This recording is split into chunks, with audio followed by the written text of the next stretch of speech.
This meeting is being recorded. All right, ladies and gentlemen, here is the Vodacom Bulls match day 23. Please remember there is an embargo on this team announcement for 2 p.m. South African time. You cannot release it before 2, please. From the starting 15, number 1, Simpiwa Matanzima. Number 2, Bismarck du Plessis. Number 3, Francois Klopper. Number 4, Ruan Vermaak. Number 5, Janko Swanepoel. Number 6, Marco van Staden. Number 7, Carl Brink. Number 8, Nizaam Carr, who will be the captain. Number 9, Ambrose Papier. Number 10, Johan Goosen. 11, David Kriel. 12, Cornel Hendricks. 13, Wandisile Simelane. 14, Kanan Moody. 15, Kedley Arendse. The impact squad at number 16, Johan Grobler. Number 17, Gerard Steenkamp. Number 18, Mornay Smith. Number 19, Ruan Nokier. Number 20, Ulrich Loh. 21, Zach Berger. 22, Chris Smith. 23, Lionel Mapu. Could I get an indication on who would like to fire the first question at Chris Rossouw? Thanks, Brendan. Afternoon, Chris. Just maybe give us some of the reasons why so many changes and your thought process in picking the team like this. Obviously, you guys only need a point to qualify, but just maybe go through some of those first. Hi, Brendan. So basically, it's just part of player welfare and rotation. If you look at Ruan Okia has played basically every minute. Almost like this since the start of the season. So it's just making sure we maintain his welfare. The same with Harold Foster.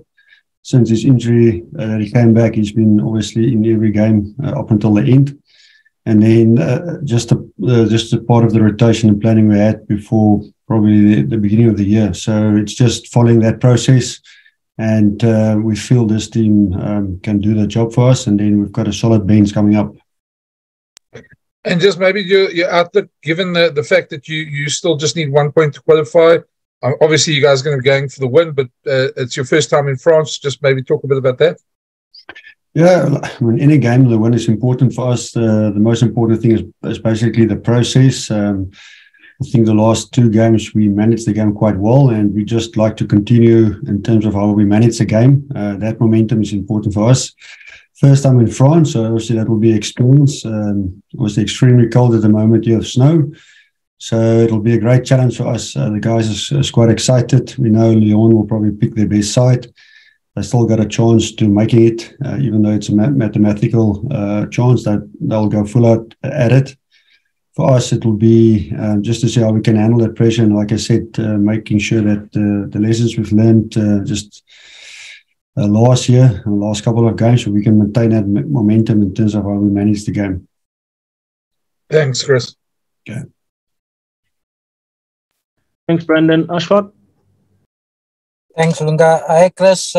Just in terms of a couple of, I know you explained now about the rotation of players, but also nice to see Corner Hendricks coming in and combine some like Wandisile Simelane, who's been doing quite well. But of course, Harold is a very different player to Cornel. Harold's very direct, but Cornel perhaps more of a playmaker there at 12. How do you see that combo going? Yeah, it's quite exciting. Obviously, like I said, it's good to give Harold a complete break. What Harold gives us is always a lot of solidness and game management, and then Cornel just gives us a little bit extra in terms of X factor. So for him, one is to provide that for us within the conditions, but also be able to show how they can control and manage the game and remaining solid. And just in terms of the conditions, I mean, Willem Stars has sent us a pic of the snow there in Lyon. How bad is it? And do you have to change anything in your approach because of the conditions? Now, currently, if I look out the window, obviously the snow has stopped. It's just overcast. I think it's extremely cold, so that obviously will have an influence, but our approach will remain the same. So it's just how we manage those moments within that game. So it'll be interesting. We're playing at 9. It's a late game. It will be first for us to play that late under this extreme cold. I think last time that was that cold was at Exeter. But we played, I think, 1 o'clock, and it cleared up a little bit that day. So for us, it's just the game plan will more or less be the same, and see how we can manage that big moments with the team on the field. So one move from me, Nizaam Carr at number 8. I know he played blindside last week and he's got the skills to play across the back row, but Ulrich Rowe also a very different type of number 8. What do you want to see from Nizaam on Friday? No, again, Nizaam's got a nice mix between being direct and obviously connecting with the backs. So his responsibility will be to continue what Ulrich gave us, and then we'll obviously add on linking with the backs. It's different conditions, so you'll need to make sure he does that job first. And then from a leader point of view, making sure that we control the team and setting a good example.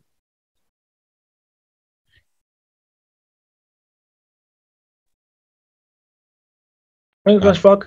Nizaam Carr. Thanks, Lunga.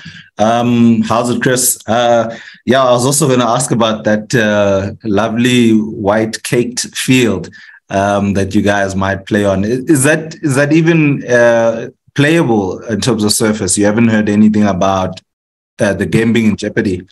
No, not as far as we know. It's an artificial pitch, so obviously that's a little bit different to a normal pitch, which gets quite easily frozen. I just saw follow-up pictures that we got now where they obviously clearing the field with obviously a tractor and some sort of a sleeve. And then, so I think it's going to continue. I haven't seen too many games being cancelled this side of the world, so I think they're prepped for that. I can't see that field will be frozen. So for us, I presume if it's going to snow, I'm not sure. It looks like it could clear up at that stage, but then they'll obviously clear it with that machinery of yours. Yeah, and is there any worry in terms of the pitches that you guys have to play on? I mean, you go from hard South African ground, you play 4G, and I think Jake kind of shielded the guy like Johan Goosen from a 4G pitch. And now you're playing in the artificial, snowy Lyon pitch, you know? Like, this must be a new world for you guys. No, you're spot on. I think it's obviously extreme. We were playing in 35 degrees in training last week, and now we're in sub-0 degrees on an artificial pitch with snow. So you can just imagine what the players go through. Obviously, again, another long travel. But over time, we've come to a point where we obviously embrace this challenge and see it as a positive. So it's going to be interesting. I know it'll give you some challenges. We haven't played on an artificial when it's snowy, but I presume it will be a little bit more, the ball will skid a little bit more. So last time we played again was against Glasgow, where they made the pace obviously quite high. This time it will be probably a little bit difficult with the snow. Yeah, and just final one for me, with the pitch in mind and the weather in mind, you know, guys like Kurtley, Kanan and Cornell, to some respect, you know, love the ball in their hands. I mean, Kurtley was man of the match and brilliant in the last outing. I mean, do you see them being as effective, you know, in this pitch, or is it going to be too inhibitive, you know, to see the best of their skills? Obviously, the conditions will always limit your skill set. The challenge would be for these players to make sure that they develop themselves to a more complete play where they can play in all conditions. I mean, a guy like Kurtley will make you look silly on any surface. I don't think he will be limited. The challenge would be to make sure that you have that traditional approach which they have in conditions that's more conservative. And that's basically where the game management control would have a great effect and see how they can manage that. And I know those players want to have the ball in the hands. So like I said, for them it would be how can they assess the conditions and then apply what's needed. And that's, I mean, that basically it separates the good players from the great players. So that will be their challenge. But like I said, if it's going to be not snowing and just clear skies, extremely cold, the service would be fine. I think it could be a little bit slippery, but if it's not the case, I think they would be comfortable to express their skill sets in any case. In Poland. Thanks, Lunga. Hi, Chris.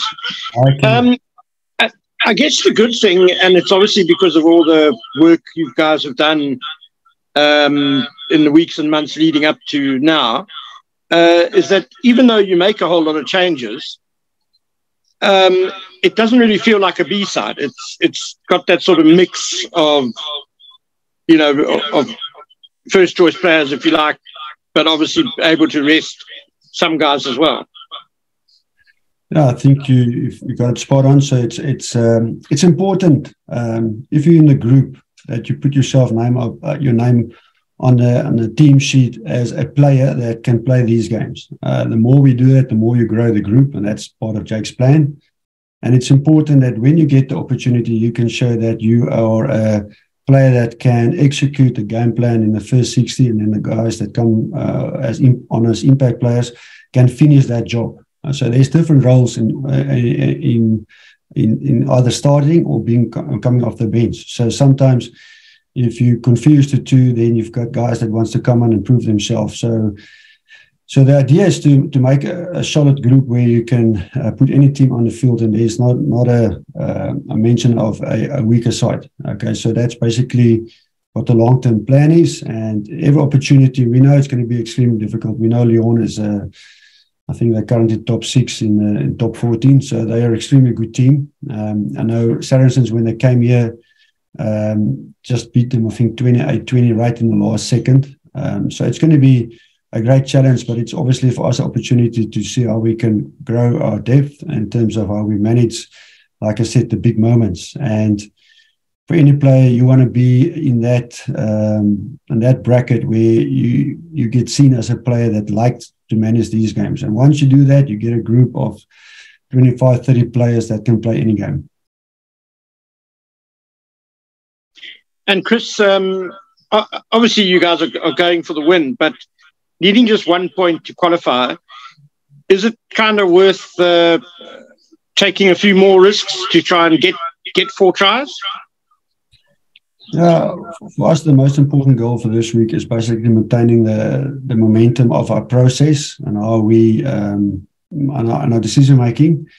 So you can get to a stage where you want to chase the game or that bonus point if you get 4 tries. But for us, we believe that if we follow the process and we develop decision making over time, we will benefit from that in the end of the game. Whatever happens, if we follow the process and continue on following the process, over time we'll get a group that's well equipped to play in pressure games. So the guys will assess the conditions, and based on that, I think they will then execute whatever they feel is needed.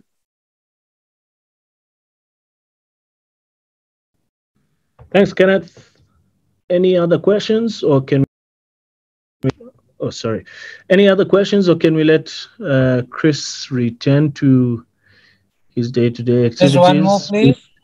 Yeah, okay, cool. Go for it, Ashfaq. We probably have time only for 2 more questions, please. Okay, Chris, just on your unfortunate fly-off, I thought he did quite well against the Dragons. I know he misses kicks a touch, but his general play is very good. How's he going at the moment, and will the conditions affect his style as well, or do you back him to also take on the defense like he did against the Dragons? Yeah, so it's obviously going well with him and with Chris, so it's just another opportunity. Like I said, this time of the year, the challenge for us is to maintain or to prepare a group that we get 25 to 30 players that's in good condition to play. So this part of that process, it's actually going very well with Johan. He knows France quite well. He's played, obviously, a lot of years this side. And again, his natural ability will be to take on the line, and I think he won't obviously shy away from that. The challenge would be for us as a group is to see how we can, obviously, like I said, manage the game, and that's part of his job, and it's part of Emmy's or Emrose's job. So Johan is looking good, and it's just another opportunity for them to get some game time.